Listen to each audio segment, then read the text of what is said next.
Now I want to take you through the capstone project, which is the second part of this capstone class.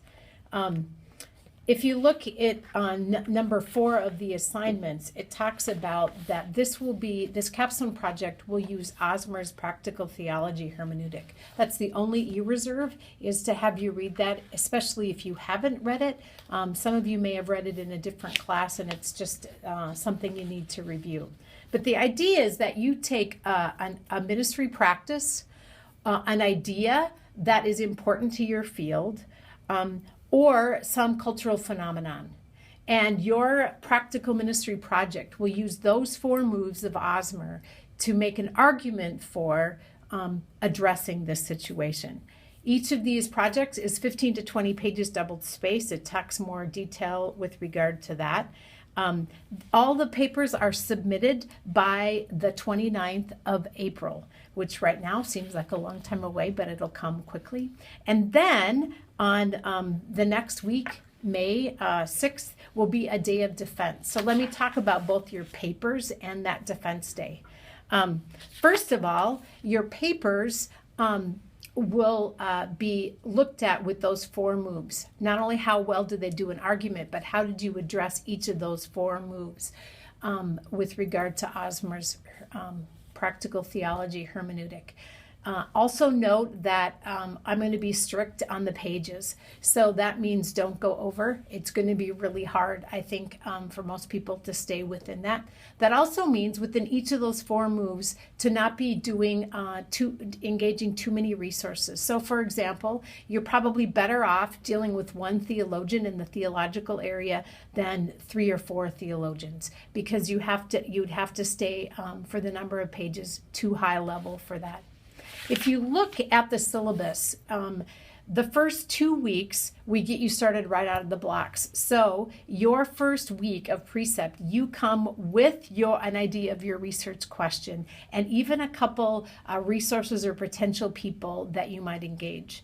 The next week is your annotated bibliography, which is the chance for you not only to review other resources that you've used throughout your program, but also for this one to say what are 3, 4, 5 resources that you would want to engage more deeply. Then week 3, you're going to have a meeting with me, and we're going to do those in partners. So not only are you talking with me about your research question and some potential resources, but there's another student that may not be in your precept that's also doing the same. So the first 3 weeks, boom, you're going with your paper. Then you have a couple weeks to do some more on your portfolio and learnings, reflecting on your learnings.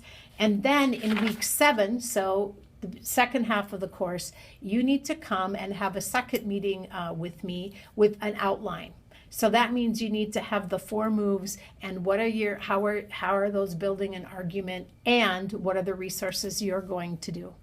I'm working right now. It hasn't been solidified, but what I would like to do is, if we can get that, is have some TAs in each of the areas, so that in those first 6 weeks, if you need help outside of your precept and your colleagues, that those people in each of the 3 concentration areas might be able to help you think more deeply about how to refine your ideas and to work within those resources. Then you kind of take a little break again from your precepts, and you start looking at your contextual reflection and your leadership. And then in week 10, you have to have your draft ready to go. So there we go. It happens quickly. And then the last, quote, week of class, which is a week before others are done, on Friday, May 6th, we're going to have 2 rooms where we do what we're calling Defense Day. So each student will have 10 minutes to give a presentation using an Ignite format. We'll talk more about that as we get closer, but it's 20 slides, 30 seconds each, that moves you through your argument very quickly. You have 10 minutes to present. There's 10 minutes where faculty, 2 staff and faculty, will engage you with questions, and then a few minutes that will open it up to your colleagues and other people in the room. And in 25 minutes, you get to defend and talk about your paper. We'll have 5 minutes turnaround, and then we go at it again with another student. So we will have some in the morning and some in the afternoon. We'll give you a chance to sign up for those. Those of you, the preference is to be residential, but those of you that can't make it into St. Paul, we will have virtual streaming live that you can participate that way, as well as the defenses being open to other people that could have a link to just watch you present. So with that, that's a quick overview of the syllabus, and if you have some specific questions, let me know.